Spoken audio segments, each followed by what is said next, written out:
inside you, there are two wolves. One is the wolf, obviously, that is attracted to Jeff Goldblum just all the time. And the other one is the wolf that has the biological primal instinct to not want to be attracted to him in this movie. And honestly, for me, they were at war during this viewing. Like, what was the breaking point where you stopped finding Jeff Goldblum hot in this movie? Because for me, it was a little too far down the line for my liking. Once he started being like really vicious and like the acne started popping up, like after that, because I knew what was, well, I didn't know, I had no idea what was coming, but I knew what was coming. I have a feeling yours was like 1 degree after that. Yeah, I'd say it went away like around the time where his ear fell off, probably. That's when it went away.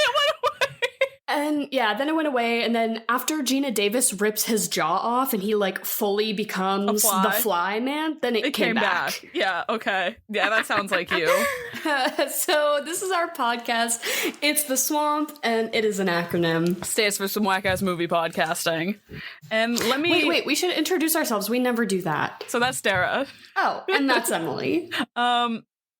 Yeah, I will say, I feel like whenever we top our wackest movie, I'd like to, like, stake it and say this is our wackest movie yet, and I think this is our wackest movie yet. This is fucked. Oh, for sure. So we decided to do Freaky February, and I had never seen a David Cronenberg film before in my life. Me neither. Yeah, I'd never seen any of them, but, like, I felt like I kind of had a general sense of, like, his vibe. I know he was, like, generally crowned the king of body horror, like, defining genre sort of director. But I had asked Henry and all of his brothers, I told them we were doing Freaky February for our month, and they were like, freaky? Like, how? And I was like, just umbrella term, freaky, whatever comes to mind. And they were all like, oh, you have to do The Fly. And I had never seen it, obviously, but I'm a Jeff Goldblum girly. I'm here for it. But, like, goddamn, this movie is freaky as fuck. Yeah, I looking back at all of my notes right now, half of them are just ew in like all caps. Like I knew the general premise of this movie and everything like that, so it wasn't like too unexpected. I knew he was gonna look horrible and gross and nasty, but there were definitely some jump scares that I was not expecting. The larva baby, for one. Oh my god, is it bad that I kind of liked that part? That's so gross. I wanted it to be real so bad. Like, when it was all just a dream, I was like, no. Oh my god. We'll get into that more later. So yeah, obviously we're covering the 1986 David Cronenberg film The Fly. Definitely wanted to do one of his this month, but I was kind of debating between doing this one and Crash. Crash is about people who want to fuck cars, that's all I know. So Titane. Yeah, right, exactly.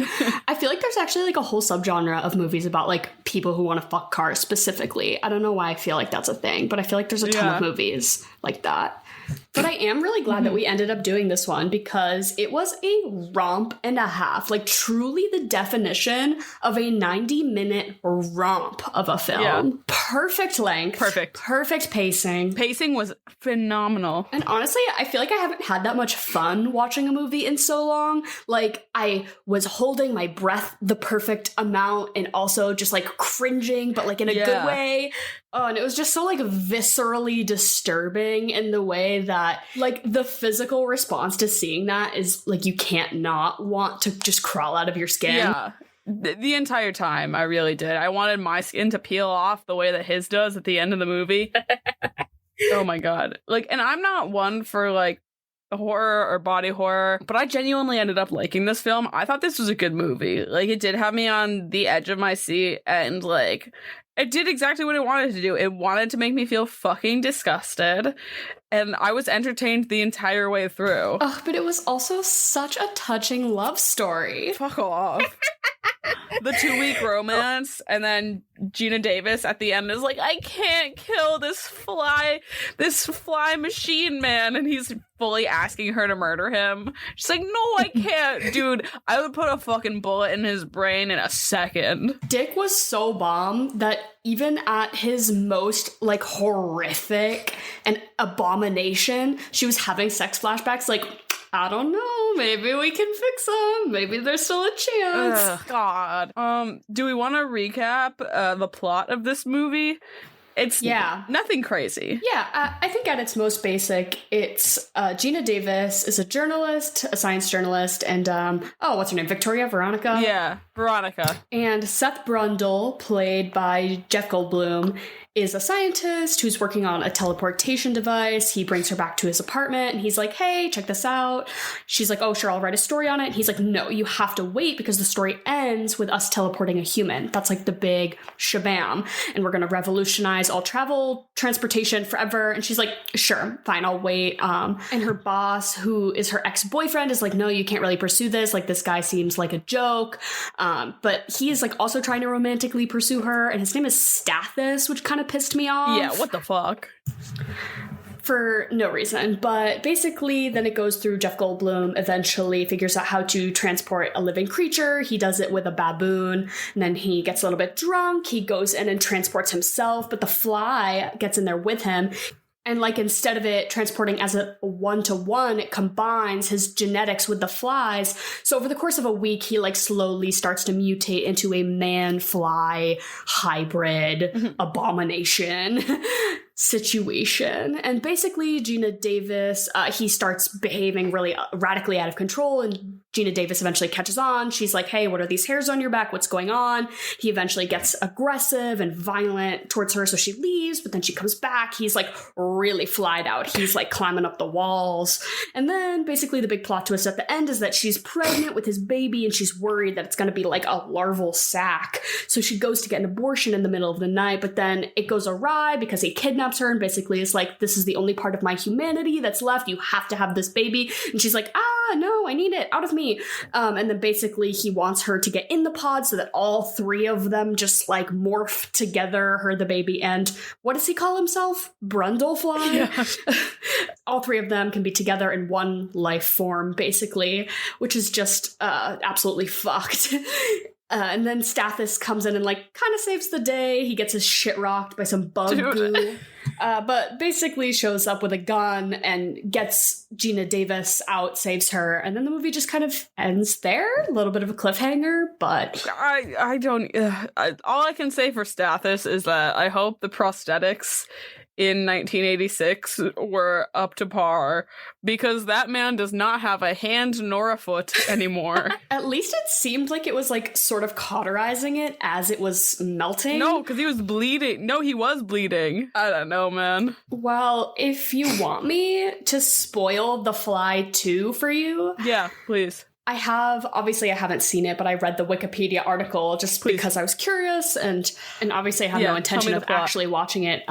It also was not directed by David Cronenberg. I think he was signed on to do it, but then he like changed his mind and backed out or something. So it ended up being directed by the guy who did all of the like prosthetics and effects for the movie.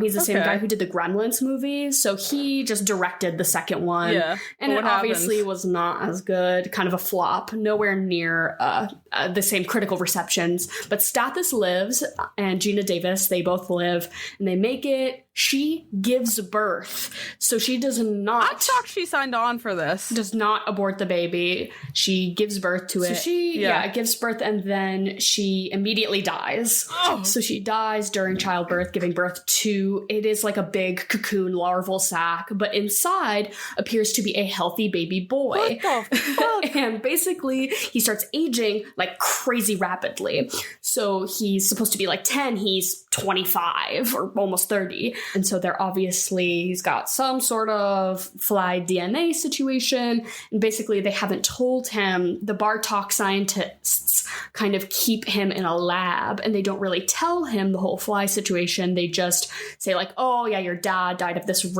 rare condition, and you probably have it too. So that's why you live in a lab. And basically it's just sort of him coming to terms with the rapid aging thing and then starting the flyification. And then they do end up fixing him by putting him in the transporter machine with another person. And that's the end. Super lame. Does anyone significant play this kid or? Not that I knew of. I looked at the cast and I did not recognize him. Like, not every movie needs a sequel. Yeah, I guess this was like wildly successful though, because it had I think like a less than $10 million budget and it made over $60 million, which for the 80s I think is, you know, let's adjust for inflation. So the sequel did? No, the original. So obviously with a movie with such you know, terrifying and could be controversial subject matter, you might want to capitalize on that, you know, make the sequel if people enjoyed the first one. If they responded well to it, I mean, might as well go ahead and make a second one. But definitely, I did not have any interest in watching the sequel, especially when I, you know, sort of, you look at it and you're like, oh, clearly this something kind of fell off here. I'll say this. Geena Davis should have turned and ran immediately when she walked into that lab.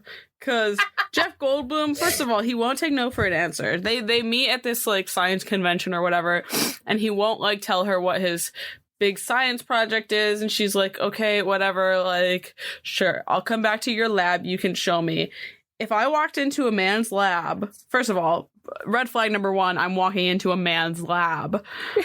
2, he immediately starts playing the piano to schmooze me. I turn and run. I'm out of there. I'm fucking out of there. See, like, I get that, but also it is Jeff Goldblum, and I was like, damn. I find him very sexy. Oh my god, I was like, not in the beginning. I would also be enamored with this man. Like, the way that she is like, okay, basically, I'll come live here with you, and I'll write a book about you, but also, like, let's have sex less than 12 hours after we meet. It's like very 2-week romance, but I'm like, I get it, girly, me too. He's not charming or like necessarily particularly likable in the beginning, but he just has that Jeff Goldblum way about him, which I think he got a ton of praise for his acting in this movie after it came out, but I think maybe some of that has worn off over time because people have just realized that that's like how he is. Like, he just is kind of like that. It's not like playing some eccentric character. Jeff Goldblum is just like that. I don't know. I feel like this was like one of those movies where he did not seem like as Jeff Goldblum as Jeff Goldblum is Jeff Goldblum. You know, he's not Goldbluming as hard as he usually does. I think it was probably like having to wear all the fucking prosthetics. I'm sure is like exhausting. Absolutely. But I mean, like, even in the beginning, like I said, he was not doing it for me. Like, until he got drunk and took his shirt off. Oh, see. And I saw his little butt. Then something happened. Until he started doing gymnastics. The gymnastics, imagine, like, you wake up from a hookup and he's doing, like, an Olympic level bar routine. Yeah. And she just sits there and watches. Yeah. Like, because at first, like, you don't know what's going on, and, like, later I'm like, okay, this is, like, his powers kicking in, but I was like, did he just do gymnastics, like, in college? Was he just really fucking fit? He was like, I gotta seduce her for round 2. Let me do my bar routine.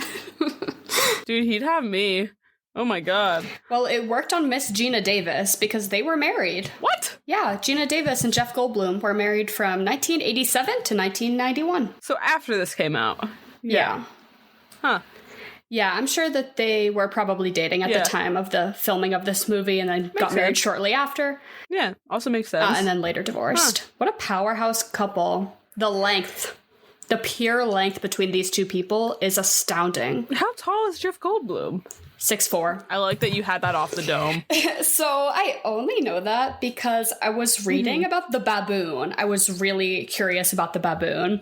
And the monkey actor, his name is Typhoon the baboon. That's a good name. And I guess baboons are obviously really hard to train because they are obviously wild animals. Yes.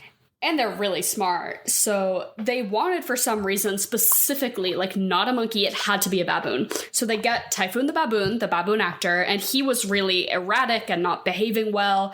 But he would behave for Jeff Goldblum because Jeff was such a physically intimidating presence that he could dominate the primal brain of this baboon into, like, respecting him. And that, I feel like that's why that baboon, like, runs right up to him and hops onto his shoulder like it's nothing in those scenes. It's like, it's gotta be like off camera, he was bonding with this monkey. And I guess it wouldn't behave for anyone else, really, because the only one it respected was Jeff. I guess they thought that it was probably just because he was the tallest person in the room. Like, he could physically dominate the monkey. Yeah, listen, when he took his shirt off, he physically dominated me in this movie. That specific shot with the monkey on his hip, shirtless and sweaty. Hot. That changed me.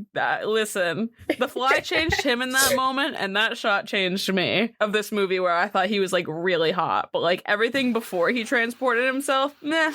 Interesting. So I opened this up with when it sort of kicked in, and then when it kicked out, it actually did kick back out for me when he bought her heart-shaped jewelry. That was my first. No red flags about Jeff Goldblum up until this is, like, post-flyage. They go on their little coffee date. And she's wearing, like, this sexy little beret. The two of them look like hot and stunning out on the town. Yeah, he's wearing the jacket that she bought him.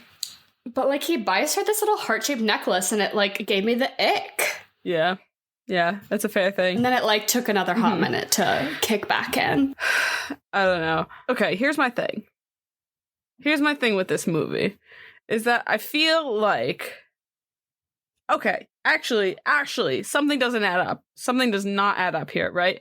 Because I remember watching this and thinking, okay, if he was transported with the fly, wouldn't he have had the immediate effects of the fly? Like, he would have immediately been spliced with the fly. He would have been the fly man from the jump, right? And I get for cinematic reasons, like, why it doesn't tell a story if he just becomes a fly. But then, at the end... when he goes and he, like, gets morphed with, what is it, like, the transporter or whatever the fuck, he's immediately the transporter. Yeah, like, I didn't really get that part of, like, that he went through the transporter by himself. Like, he made two to fuse into one. I think it's because it was empty? I think it's because the other one was, like, busted or whatever, so it didn't, like, pick up Geena Davis, and it was just, like, I don't fucking know. I don't know. I didn't really understand why he was fused with the actual pod itself. It was just confusing to me. But I was reading that there was a big scene that they cut out of this movie where he basically sort of shifts his goal from I'm making a transporter object A to object B to now it's like a genetic splicing machine where I built two that fuse into a third pod. Because now he's obsessed with, like, becoming the ultimate genetically superior combination of whatever because he has fly brain. And so basically there's a scene that they cut out where he puts together the baboon and a cat. And he puts them together and it makes this, like, horrific baboon cat abomination. And it's, like, twitching and it doesn't know how to move. And so then he beats it to death with a metal rod to put it out of his misery, which is obviously a little bit of foreshadowing towards him, like, asking Geena Davis to put him out of his misery. But they cut that. But I was watching a ton of behind the scenes stuff about the practical effects because I was really interested in how they made that scene where it's really clearly, like, a bunch of plates being pushed forward towards his head when he's in his final fly form, when you could finally see, like, the mechanics behind it, which was really interesting to me to, like, how they put that together. Yeah. But they also featured a lot of the, like, baboon cat and how they put that together. But obviously it got cut because they thought it was a little intense. And 90 minutes. No, I kind of wish they put that in, but also, like, I don't hate that they didn't, because, like, animal stuff like that is always a little upsetting. Upsetting. The first baboon sequence where the baboon gets turned inside out. That oh my God. Was disgusting. I didn't think that they were going to show it. I thought they were just going to go, like, full, like, bloody hand on the window and then leave it be. Nope. And then I would, like, realize, I'm like, oh yeah, it's David Cronenberg. And there's just this pile of organs twitching on the ground. Did not like that. I think it's a pretty early indicator of, like, if you couldn't handle the exploding baboon, you probably should just check out right now, because, like, it's only gonna get worse. Yeah, But my whole thing was, like, he just immediately had a second baboon. Like, I guess if you're part of a big science, you just get to waste as many baboons as you want. He's got, like, his baboon guy on speed dial. No, for real. I'm like, let me just go back and grab another monkey. But I'm like, can you also, like, my whole thing was, like, maybe try, like, a plant. Maybe try, like, a different organic matter before we work our way up to live monkey. True. Or, like, I don't know. Yeah, a clam. Something that just, like, doesn't feel or, like, have sentience. Why are we going right to baboon? Really? Oh, my God. Okay. One thing I did want to say was the fact that he put himself through while he was drunk, real. So real. Yeah. Like, if I, not to say that I am nearly smart enough to be a scientist on any sort of level like this, but I could see myself doing something like this if I was in that place. If I was Geena Davis and I was also a little tipsy and he was like, babe, go through, I'd be like, bet. Okay, you've convinced me, and then you'd have hours and hours of fly sex afterwards. Dude, if you were gonna be combined with an animal, which one would you pick? Like, it's gonna be horrific. It's gonna end like his does, but you have to pick what animal are you going for? Oh, I wish you gave me a heads up about this. I think anything, like, too intelligent is, like, you don't want to be fused with a dog. That's, like, fucked. But I guess a fly is also fucked. So what could be, like, a happy medium? I don't know. Maybe I think I'd pick, like, a dolphin. Get really smooth.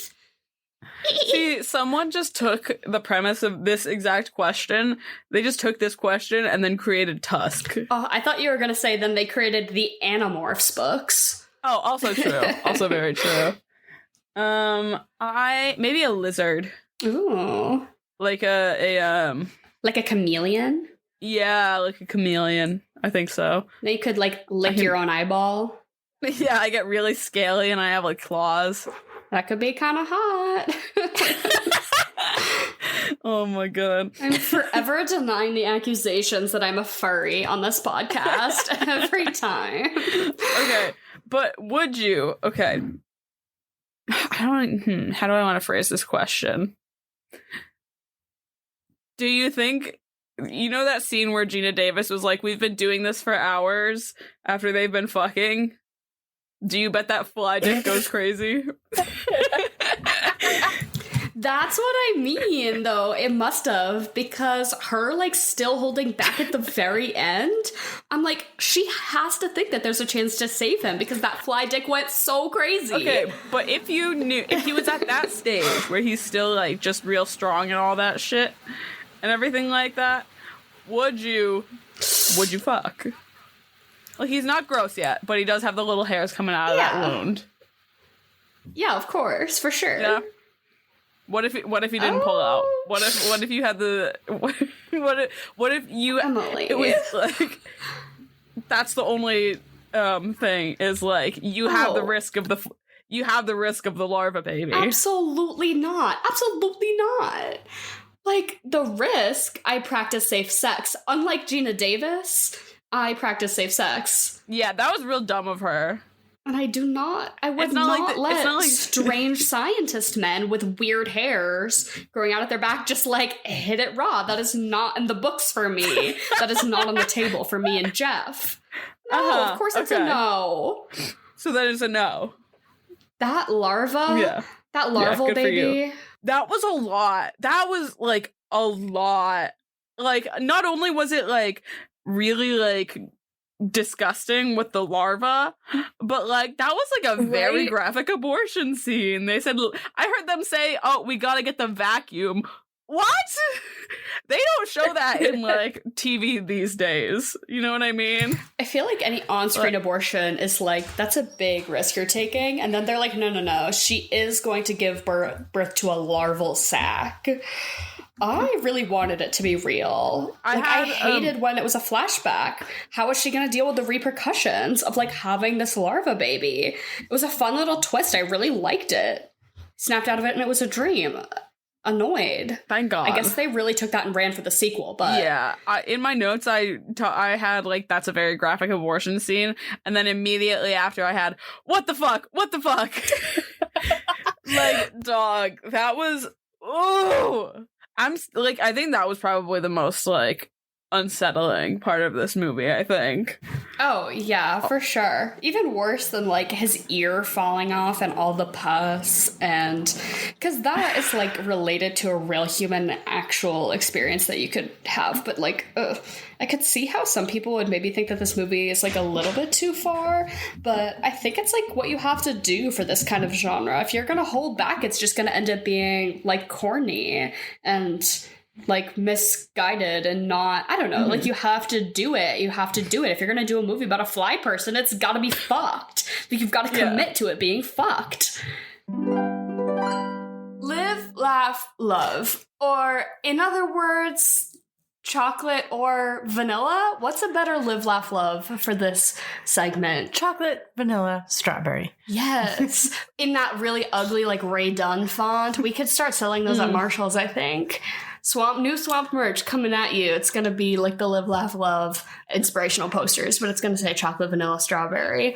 This is our interim podcast segment. Here is Jen. She's here. She's going to say two things. We're all going to say which one we like better. Jen, how are you? I'm really good. How are you guys? I'm not bad. I'm pretty good. Okay.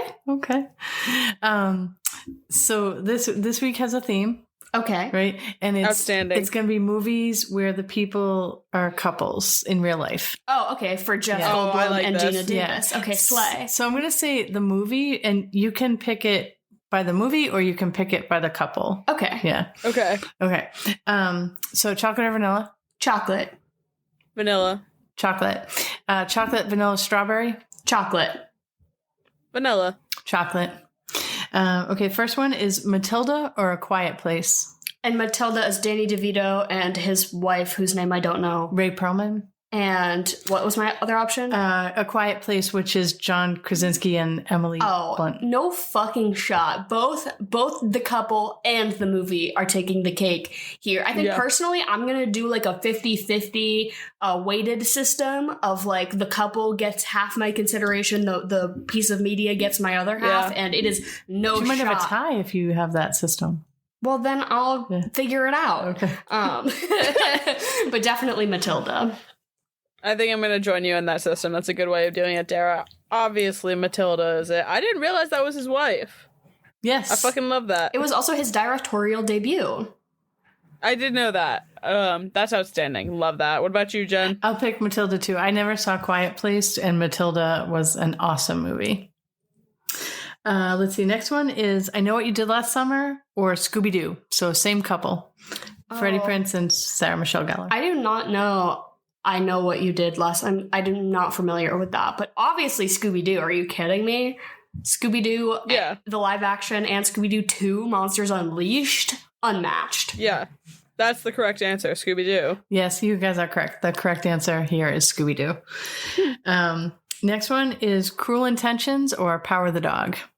So what Cruel Intentions is Reese Witherspoon and Ryan Phillippe. Okay. And then Power the Dog is Jesse Plemons and Kirsten Dunst. They're one of my favorite Hollywood couples, and they're one that I feel like I love to drop that little factoid because I think not a lot of people know that. Like whenever he's like the kind of guy who just pops up.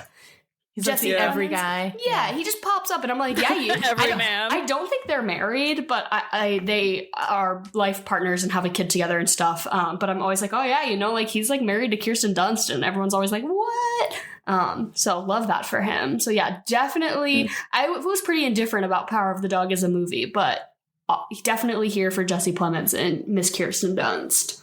Easily have to jump on that train with you. I love those two together.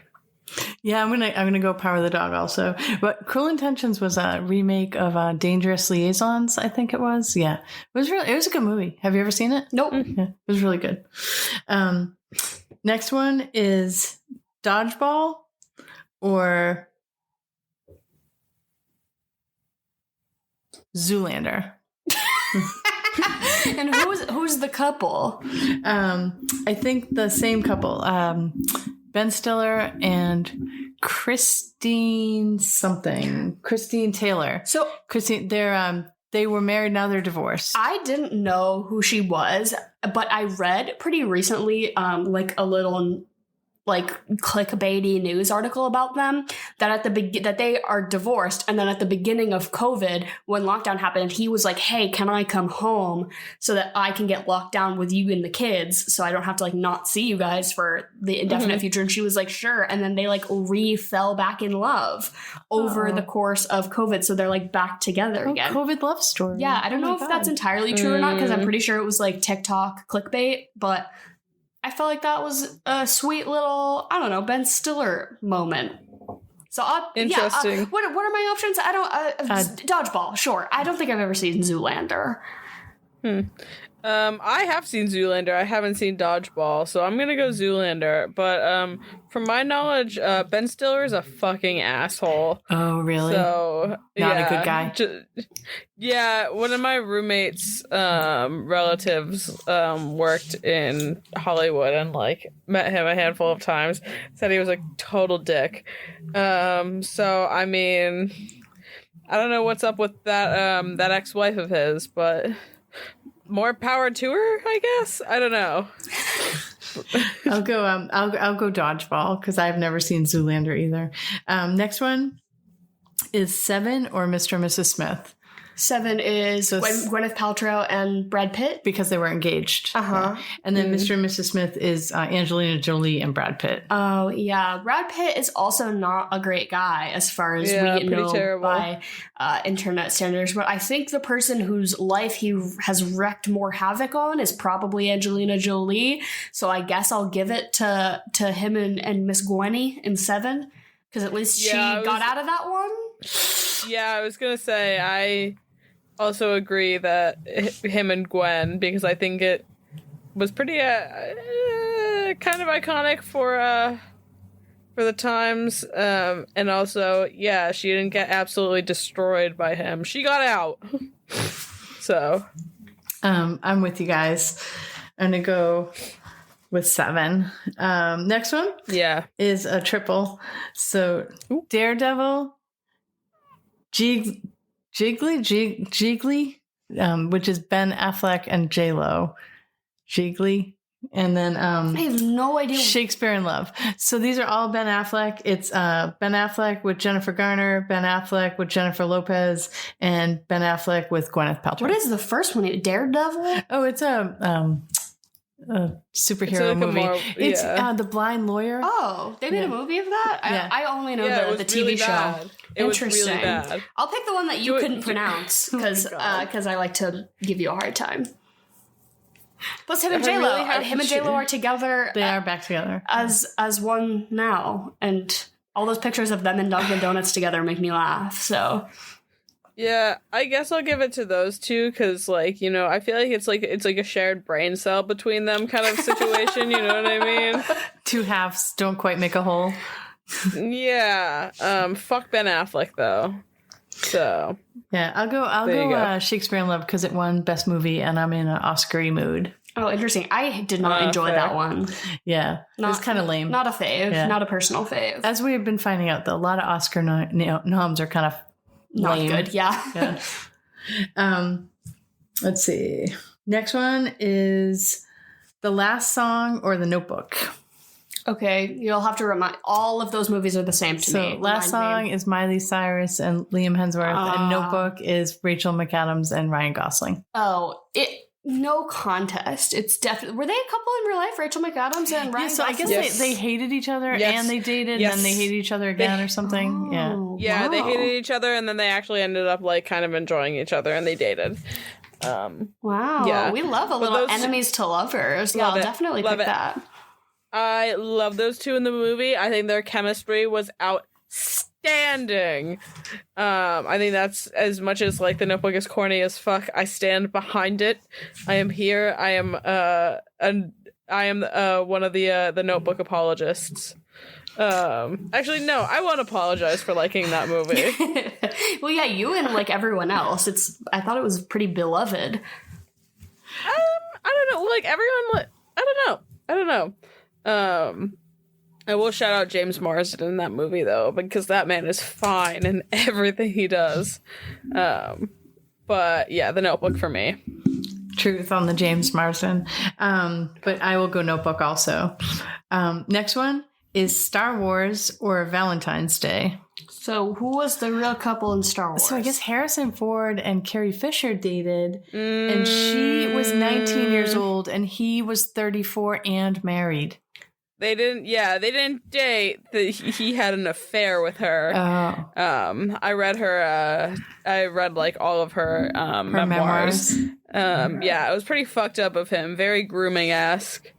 And then what's the other one? Valentine's Day? Yeah, which is Taylor Swift and Taylor Lautner. Taylor. Yeah. Oh, I'll go with that one. Yeah, for sure. Yeah. Let's not pick.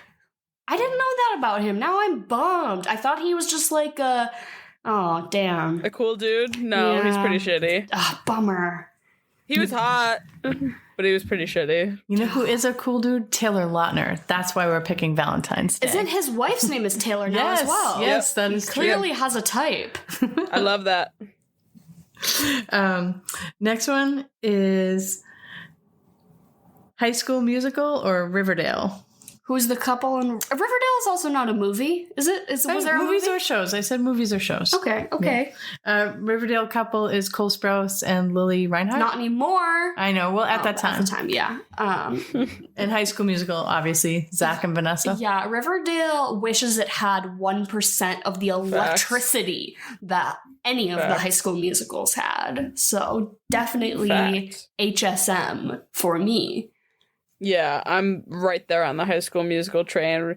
Riverdale is a whack-ass show, and it might be a hot take, but I, viciously dislike Cole Sprouse. I find him annoying and pompous and just entitled. I know that his brother, speaks fluent Mandarin and is, a big action star, over in China. Oh, really? Love that. I love that. Which good for him. I'm That's fucking reinvent sick. yourself, Dylan Sprouse. Yeah, I guess learn Mandarin and get out of Disney. Good. But yeah, Cole seems like a pompous dick. Yeah, I'm with you guys. I'm with you guys on High School Musical for sure. Next one is Game of Thrones or Bohemian Rhapsody. Who's Bohemian Rhapsody? So Rami Malek and Lucy Boynton dated, and then is Lucy the one that played his wife, Freddie Mercury's Mary? Yeah. Okay. Yeah, and then obviously Game of Thrones, Kit Harington and Rose Leslie, right? Yes. Rose Leslie. I think they just announced that they're having another baby the other day. So love them. Yeah, definitely Game of Thrones. Are you kidding me? I'm so here for them. That's another couple that on screen, that shit was electric. Also, we are just Bohemian Rhapsody haters on this podcast. Obviously. I'm sorry, Jen. I know you like that movie.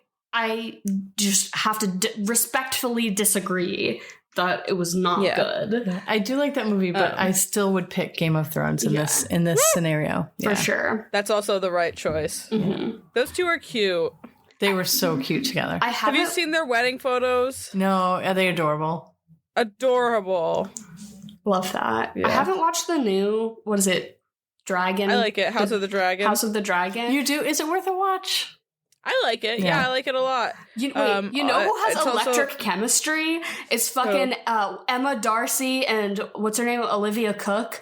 The two of them. The two of them in interviews just is Olivia Cook in House of the Dragon?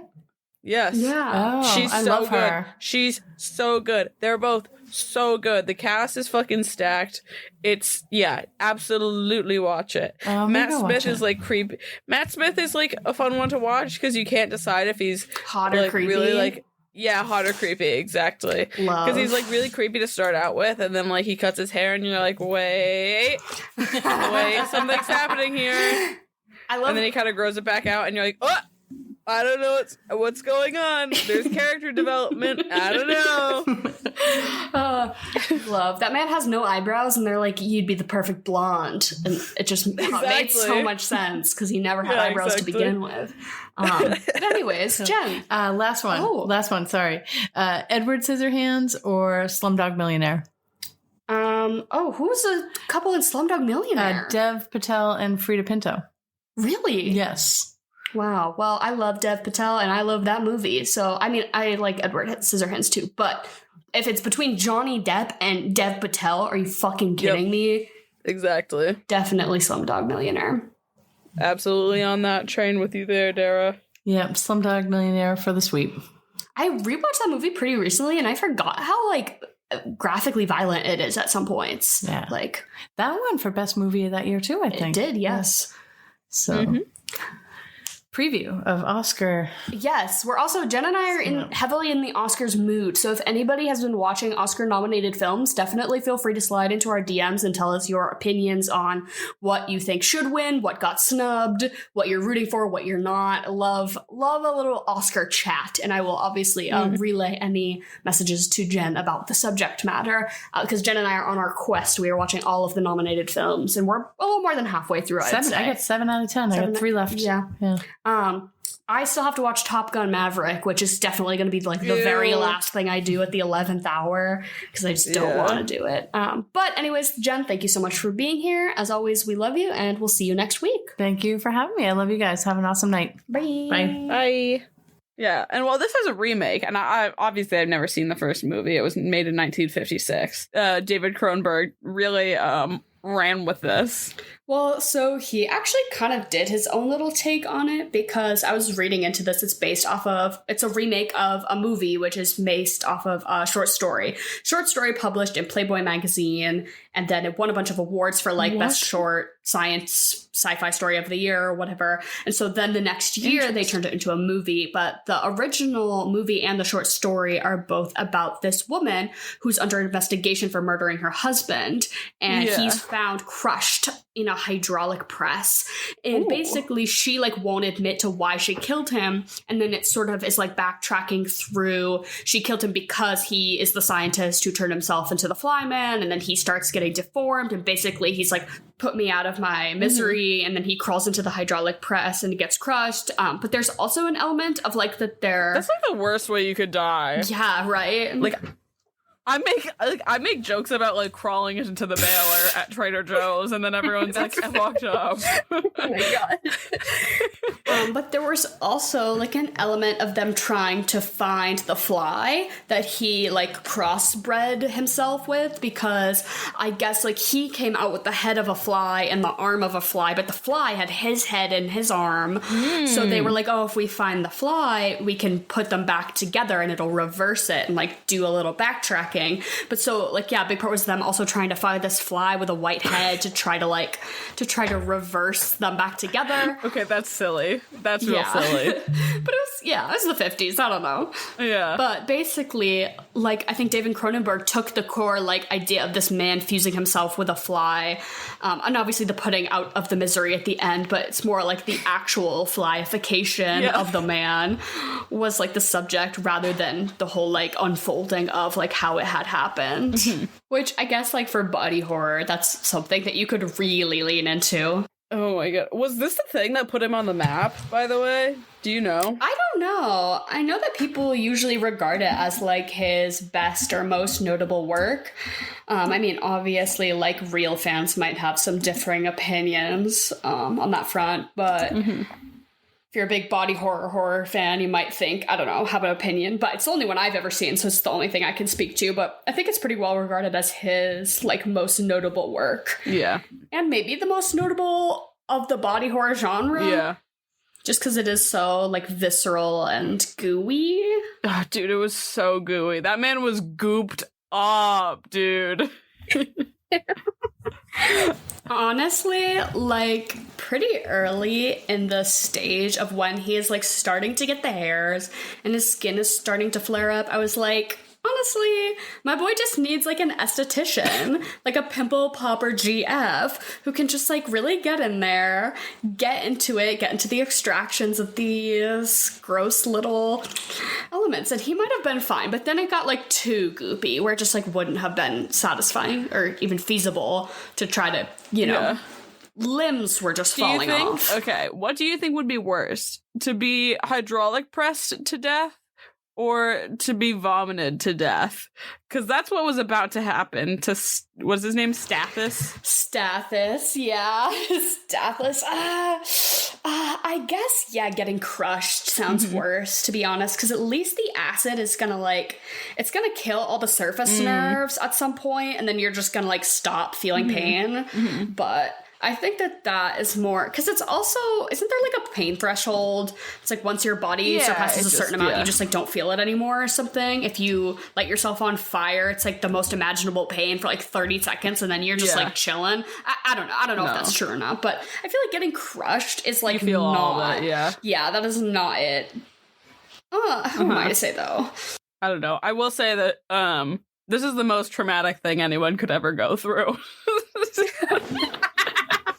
I'm surprised that Geena Davis and Stathis have lived the 9 months after this. I cannot believe they said, let's make her have the baby. Fuck that. I'm mad about that. I'm mad about the sequel.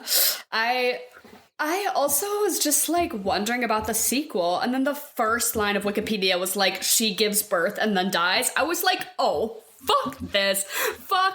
I was just like almost discrediting the quality of the first movie, the fact that they even consider to make her have that baby in the second. But then I was like, okay, I gotta separate them because they're two own entities, I guess. But I had like written down earlier, I was like, Geena Davis just needs to have a gun in this, and then when she finally does have a gun, doesn't do shit.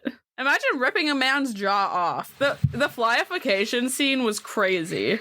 Oh, yeah, so I like watched this whole behind the scenes on YouTube. If you just search like The Fly behind the scenes, it's like the first one that pops up or whatever. But basically that scene specifically, and it said it took them 2 whole weeks to get through just that transformation scene when it goes from him in his like last recognizable human form to then them switching to Jeff Goldblum in makeup to an animatronic, because obviously that's not him. Like, and what? Yeah, I know, right? But Geena Davis was saying that she had to do that scene where she rips his jaw off and then is like screaming and is crying for 2 straight weeks. So she was like, it was 2 weeks of me just like screaming and crying and ripping and digging my hands into this animatronic jaw piece prosthetic, and she said it was just like so fucking exhausting emotionally because she's like screaming, but also like physically because she had to like rip this metal hinged jaw piece. The action of like ripping, I don't know, I'm sure it was a lot.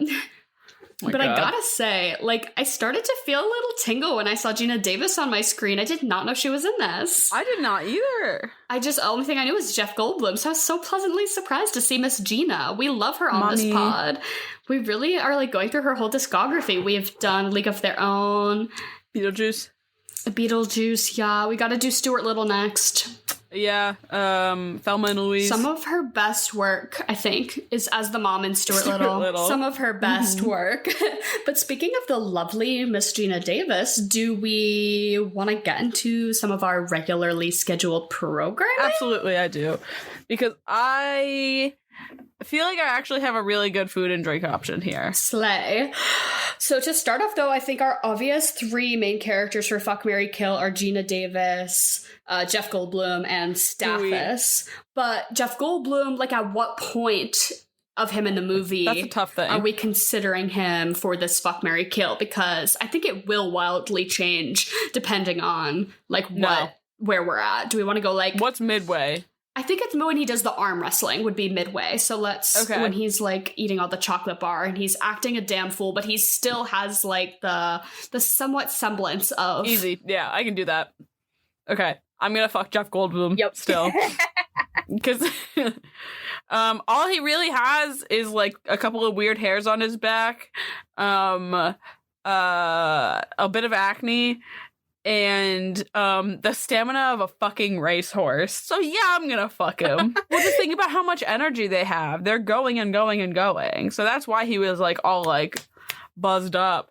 But yeah, so I'm gonna fuck him. It's gonna be a whole day event. I'm gonna drink as much water as possible, have all my electrolytes.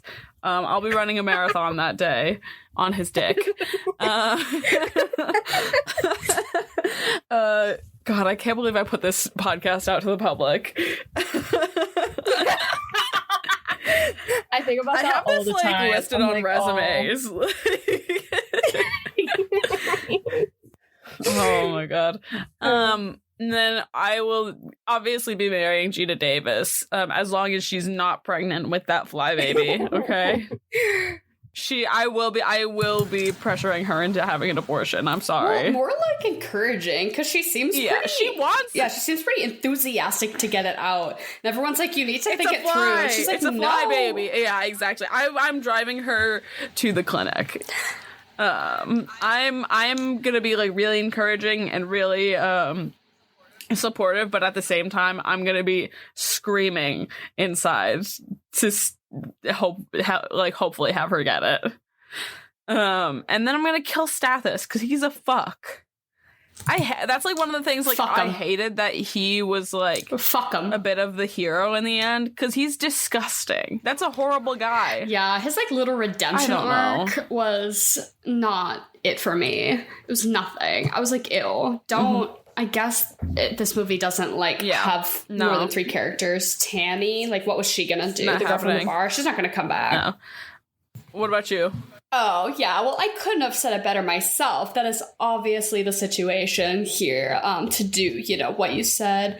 It just occurred to me, though, like, so he's adopting fly-like quality because he's turning into a fly. Is the reason it happens so fast because a fly has a really short lifespan?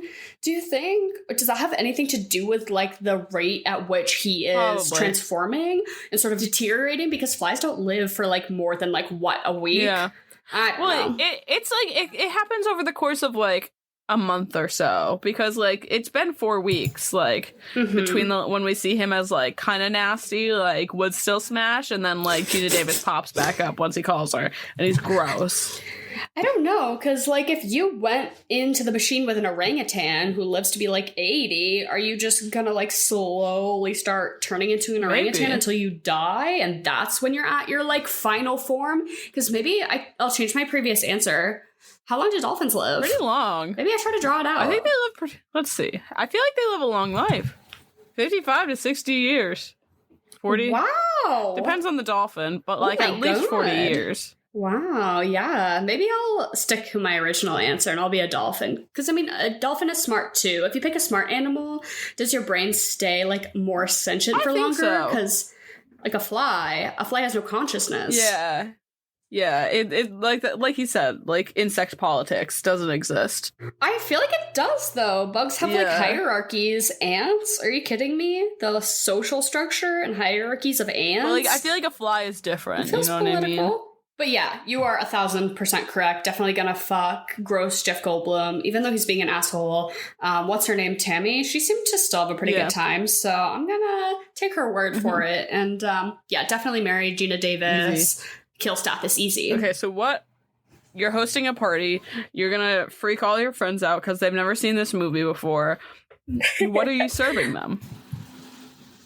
So, in real life, I had a cute little panini and I drank a Cosmo, and it was great. But that's just like what I did in real life, not necessarily what I would suggest. So, I think my food option is pretty simple. I just based it off of like all the chocolate he's eating and the sweet stuff he's eating because he's a fly, sugar. So, I say you should do a lava cake. Ooh. It's really important that you get one that is like actually gonna be gooey and messy on the inside and lava-y, which I know is like really hard to make if you do it yourself, but I know that there are probably some good like frozen ones that like maintain that gooey lava-y center. The cake part, cakey, moist, inside lava-y. You don't want it to like homogenize because I think it's important for it to like get sloppy. Yeah.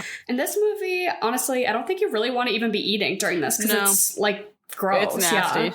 But I think if you're eating Pick like an ice cream with a lot of different textures in it, like a Ben and Jerry's with a lot of different, like fish food, or like a Rocky Road, just something with a lot of shit in it, messy, chunky ice cream to eat with your lava cake and have it just be like a sloppy mess. That feels right for this. Yeah. And then I felt like it was kind of basic, but to drink a cocktail you do with mezcal, because it's got the worm at the bottom. I don't know, bugs. Okay. So for my cocktail, I was very inspired by the acid vomit that Oh my god. And I have seen them a handful of times at liquor stores, but Warheads makes a sour beer. So I think you get a sour Warheads beer, whatever flavor you please and desire. Because, I mean, I feel like that's the closest you can get to, like, acid in your mouth. Burning your taste buds exactly. off. It's Warheads. And similarly to you, I was thinking like something really sugary and sweet and everything like that. And also like flies like remind me of the summertime because you're outside and they're fucking everywhere. And I say with your Warhead sour, you make a pineapple upside down cake. Ooh, I've never had that before. Sounds good though. Yeah, I don't know. It was speaking to me. It called to me. It feels like a good combination. So fruity, sticky, moist. Yeah, sort of similarly. We're on the same page here. Yeah. It's gotta be like sticky, whatever you eat, to like visually go with this movie, which I just like don't actually think you want to eat anything. I was eating a panini and I was like, oh, I'm glad I finished it before it got like too gross, because I don't think I would have been able to like. Yeah. And then once you're done with this piece of cinema, what are you gonna follow this up with at your viewing party? So I did come up with like a short little list based on if you're going to do all bug movies, a bug marathon, you can do this, then you can do James and the Giant Peach, and then you can do Starship Troopers, you can do Silence of the Lambs.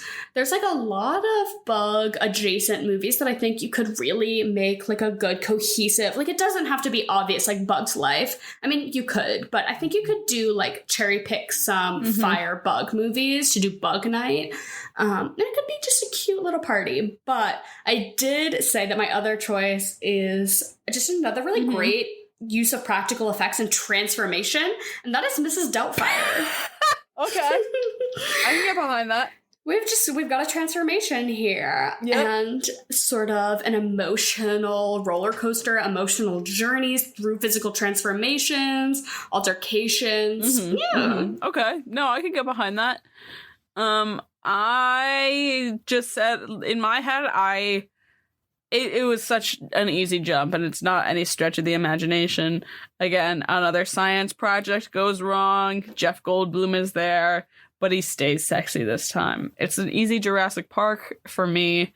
And like compared to this movie, that feels like a comfort movie. So. I did read that they were considering casting Laura Dern for this, for Geena Davis's role, which I could really see. I could see that for easily. her. They were like concerned about casting Jeff Goldblum because they didn't think that he was like traditionally handsome enough or like likable, and they wanted the transformation to be really jarring. So they were like, oh, if he's already starting off kind of funny looking, that doesn't really like make as impactful of a transformation. And the makeup people were like, oh, he just has kind of like a weird and angular face and aggressive features. So putting the fly makeup on him like might not be super easy, but I am glad that they ended up casting him because it suits him. Absolutely. And what do you rate this movie? I'm gonna give it a 7. I really enjoyed it. I especially love the like pacing. I thought it knew what it was doing. Really makes me want to go watch a bunch of other David Cronenberg movies. I think this was a nice little introduction to him as a director. Absolutely. And I certainly really appreciated a lot of the choices that were made. I'm a huge practical effects person, and like I wish more movies today would do stuff like that, and realizing like that you can't get that same sort of like visceral gore with CGI. It's just not like the fact that you can see that these were like practical makeup layers on his face and the goo, it was real, adds to the viewing experience rather than it being some perfectly rendered quote unquote, like scary thing. Yeah. I think realizing that there were actual like practical elements going on, at least for me, always adds to my experience and enjoyment. This is a real thing that people put together. That's real goop on Jeff Goldblum's face that he's acting through. That's just more impressive to me than somebody standing in front of a green screen. Absolutely. I totally agree with you. Yeah, so I'll give it a 7. I really enjoyed it, and I would watch it again. Yeah, no, for sure. I'm going to give it a 7.5. I do not typically like body horror movies. I was a bit nervous going into this, but like, it's one of those things, like, I was perfectly freaked out, I guess. And like, when a movie can manage to do that for me, I think it's really impressive. Like, when I can overlook the fact that I'm really discomforted, I guess, and I can look past and like see how this movie is good and how it's doing exactly what it wants to. I don't know. It just feels like it feels a lot better for me as a viewer. I thought it was just really well paced, and the writing wasn't like too corny or anything like that. It was still like a really good horror movie without just being goofy, which it easily could have gone into that realm. It was disgusting. I loved it. It's like, it wasn't corny, but it was campy. Yeah.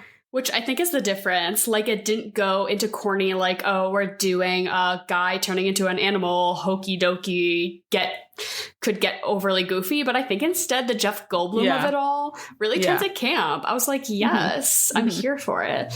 I think that this might be our freakiest Freaky February movie. And I totally agree with you. This might be our wackest movie on the Swamp to date.